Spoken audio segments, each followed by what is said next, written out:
Hi guys, how are you? Teacher Mario here.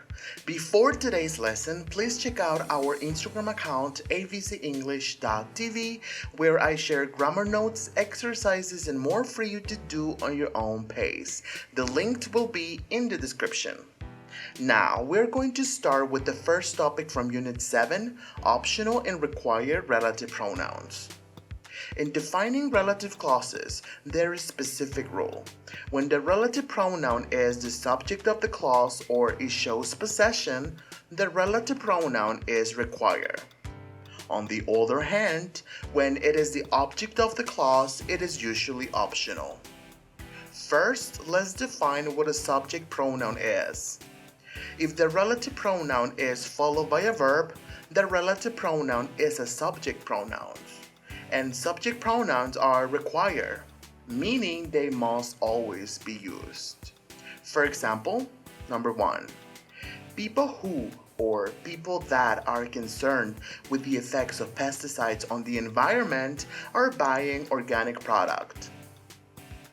In this sentence, we can see that right after who or that, we can find a verb, are. So this automatically creates a subject pronoun, so no possible omissions. Number 2, social exercise programs that or which offer fun group workouts are on the rise. Once again, we find a verb right after that or which, so those relative pronouns are required. Now, let's define what an object pronoun is. If the relative pronoun it is not followed by a verb, but by a noun or a pronoun, the relative pronoun is an object pronoun. Object pronouns are usually optional, so you can omit it or include it in your sentence with no difference in meaning. The relative pronouns that can be optional are that, which, who, or whom. For example, number 1, hybrid cars are an option that or which more people are choosing. In this sentence, we can find the word more right after the relative pronoun that or which. This automatically creates an object pronoun, and object pronouns are optional, giving us the flexibility of saying hybrid cars are an option that or which more people are choosing, or saying hybrid cars are an option more people are choosing.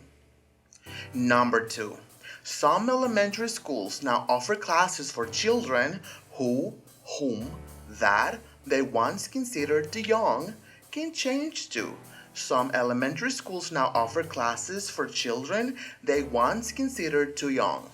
Now, when showing possession, the relative pronoun whose is required, meaning that we cannot omit it, and it should be included in all of your sentences.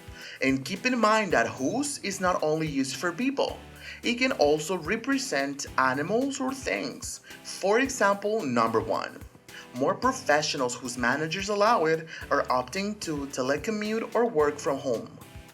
Number 2, there are some new fitness classes whose purpose is to provide safe exercise for the elderly. Now, when the relative pronoun is the complement or object of a preposition, whom is required, not who. For example, number 1, no one can live on that land now except for indigenous people to whom special permits have been given. Number 2, young food advertisements are particularly effective in influencing the buying patterns of young people to whom they are aimed.